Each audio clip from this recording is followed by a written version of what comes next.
Says the Baal Tanya. וזה שכתוב ותורתך בתוך מעי.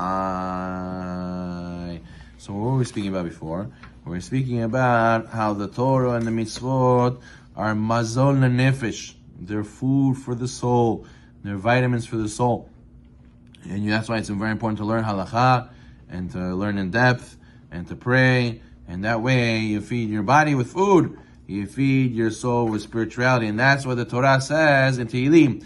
And your Torah should enter my innards. Innards is like digestive stuff. Yeah, the Torah is like digestive food for your soul. It is the equivalent of food for the body to give you life force. For your soul to work properly, you need to have Torah. You need to have mitzvot. And the Rav Yoram says that how do you eat? You eat properly, right? You don't tease yourself with a small little gourmet meal. You're hungry, you eat more. You take seconds, you take thirds, you get yourself full. It's the same thing with Torah. A person says, Rabbi, okay, I learned 3 lines. I closed the book. That's it, finished. What did you just do? You ate appetizer and you left. Well, you gotta eat full. You gotta make your soul full. He says that if you're still hungry, you gotta take more. So if your soul is also able to handle more, you gotta fill it up. You gotta make it full. You gotta eat, be full, and then you bless Hashem. So therefore, even though technically you could just be a stickler about it and say, oh, kazayid is enough, just for the mitzvah, You don't feel it. At the end of the day, you're gonna leave. It's gonna be 2 hours later. You're gonna be hungry again. It's not gonna fulfill you. You're gonna go and do some heavy lifting later. You're gonna feel faint. It's not gonna stand for you in a time of need, in a time of test. As a rabbi, I keep failing the tests. My soul has I don't have the kedusha, the power to overcome the test. He says because you didn't feed it right. You didn't feed your soul with the Torah and mitzvot enough. You have to know how much each person has to handle, and you have to push yourself to do that each time to fill your. Now, by a physical person, we would want him to get full with less because it's healthier. It's not good to always eat. If you eat more, then you get used to it. You need to eat more. You need to eat more. You get to the point where you need to have at the weddings like 13 abed, right? They serve all this food because we know how to eat so much. But by spirituality, it's good that your tolerance should go higher. You should eat more and more and more, and you should be only full after you learn a lot or do a lot, and that's good. That's the opposite. That's good. By physicality, it's not so good, but by spirituality, is good. Like the Arizal writes in Etz Chaim, שלבושי נשמות בגן עדן המצוות. When neshama goes to Gan Eden, it's not naked. It's with levush. It's with clothing, spiritual clothing. And the spiritual clothing is the mitzvot. How many buttons you have, how new does it look, how long it is, does it fit you properly, what color is it, all these things.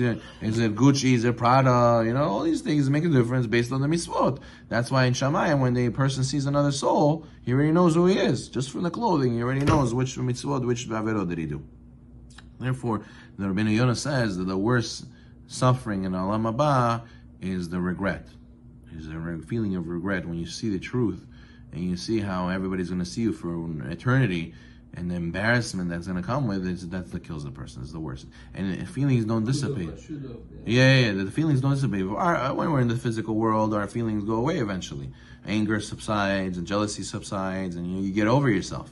And Olam Haba, Neshama doesn't forget nothing. So it stays. It's just as intense as the first moment. V'Torah hui hamazon neshamot, says the Baal Tanya. The Torah is the food for the soul. She'izku ba'olam hazeh Torah lishma. When you learn it, Torah lishma. It has to be for the sake of Hashem. If you learn Torah not for the sake of Hashem, you learn it for kavod, you learn it to chikanos others like kante, to put other people down, and for personal reasons. Now, it's good to learn for not ulterior motives in order to get to the level of learning for the pure reason. But really, the real food for the soul is only going to be when you eat for the proper reason. And it's hard because a lot of times it gets to you. The kavod, the titles. Today, rabbi is a very thrown around term. Everybody became a rabbi. and not everybody is. And it does a little bit of chilul Hashem, because a guy who calls himself, or people call him rabbi, and he's not really a rabbi, and he does some ugly actions, so then he ruins the name, tarnishes the name of a rabbi. And the other ones who are real, the righteous rabbis, they get a bad rep, and everyone says, oh, rabbis are all like this, rabbis are all like that. So it's not so simple. The damage is there, the chilul Hashem is there. But the point is that when you learn lishma, that's when the Torah gives you protection. Higunei magna, itzule matzla, Gemara says sata. It protects you from sin, and it protects you from a time of calamity, that nothing should happen to you. And then we're saying that your soul will be nourished, and you'll be able to pass tests, right? You learn Torah, and your Yitzhar Tov has fuel now to do the right thing. And then you have levush and olam haba. All these blessings come when your person learns Torah lishma, which means for the sake, because Hashem said so. I learned Torah is the right thing to do. But lishma, says the Baal Tanya, because lishma, a little bit of a debate what lishma means. Some learn lishma means because Hashem said so. Some say lishma means for the sake of the continuity of Torah. Right? What's the point of learning Torah if it's not applicable halacha? Let's say you learn Torah, laws of Beit HaMikdash. It doesn't apply right now. Learn the laws of Kohanim. You're not a Kohen.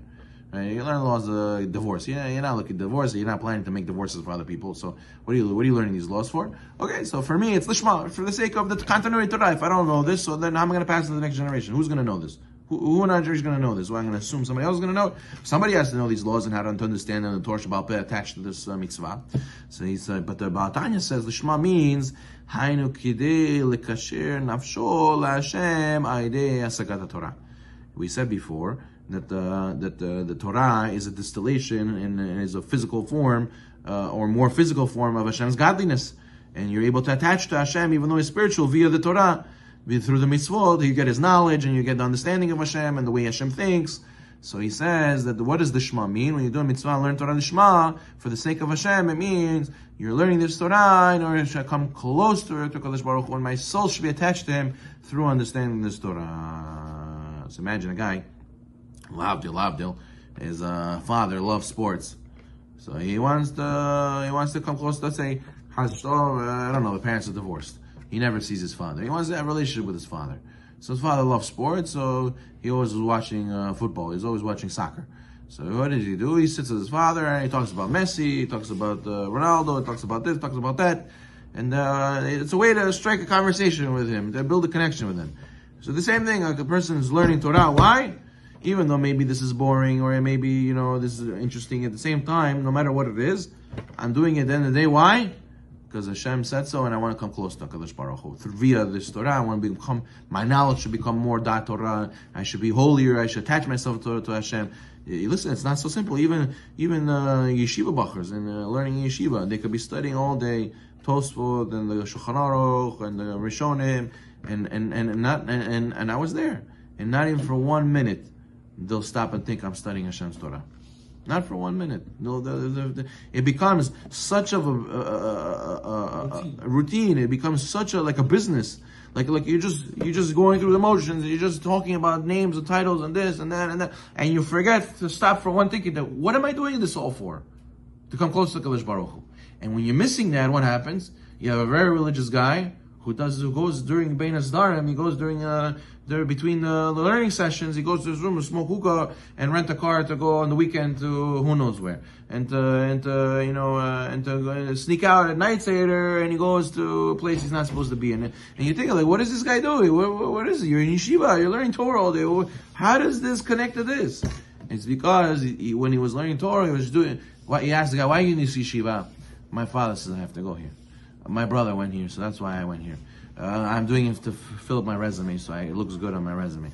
You're doing all these things for ulterior motives, not lishma. And then while you're learning, you're not even thinking about Hashem. Well, I'm studying Hashem's Torah to connect to Hashem. And therefore, when you leave, so the Torah is not there for you. Your test comes and you fall, and you're not doing what you're supposed to be doing, and you wonder, how and when and who. Yeah, because the power of the Torah, says the Baal Tanya, is when you're looking to connect, and you're really, I'm doing it because I want to connect to Hashem. And if you're missing that, so then it's not food for your soul. It's not food for your soul. Your soul is just as malnourished as it was before you learned the Torah. So a person has to make sure that he's always reminding himself of Shema. That's why all the Mekubalim very into the Shem Yehud. Only for all the mitzvot, you do l'shem yehod. There's a prayer you say before learning also, morning. There's also a prayer you say after you finish the learning, before you leave. All these things that to remind you. Also, then Shemi Lishma. He says, Ish kefi sichlo, k'mosh katuv pri etz chaim. Okay, each person according to his level. And like the pri etz chaim says. It says about Tanya, B'amazon, b'chinat or pnimi, levushim b'chinat mekifim. לכן אמרו תרבתנו שתלמוד תורה שהכל כנגד למצוות. לפי שהמצוות לבושים לבב, התורה היא מזון, גם לבוש נפש המשכלת. We know Talmud Torah כנגד כולם, משנה פאה. Torah learning is the highest mitzvah. But Kabbalistically speaking, why? Why is it the highest mitzvah? So you'll tell me, pshat, you'll tell me, well, if you learn Torah, so you'll know how to do all the mitzvot. So it's like a precursor to all the mitzvot. It's the base, it's foundation, it's the fundament. So that's why it's the highest and better than all the mitzvot. Okay, fine, that's one explanation. But Kabbalistically, he says that all the mitzvot, they're levush. We were saying before, they're like the clothing for the soul. And levush represents or makif.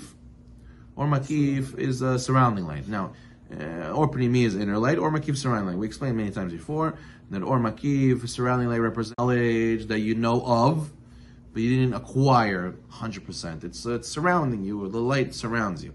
As opposed to or pnimi is when it's inner light. You feel it, you acquire it, it's in your bones. This concept is part of you. It's inside of you. So the mitzvot, they give us lessons, and they teach us to be merciful, let's say, or they teach us certain attributes, or they teach us to think a certain way, like Hashem thinks, and godliness and whatnot. But that's all in a behina, that's all in a concept of or makif, surrounding light.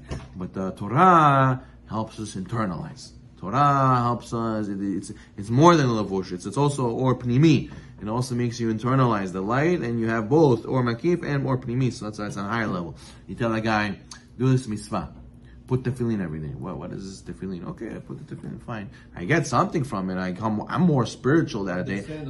Yeah. I feel the day I didn't put tefillin, I feel grezn. I feel something lower. I feel like I'm not spiritual like I'm usually am. But did he acquire something?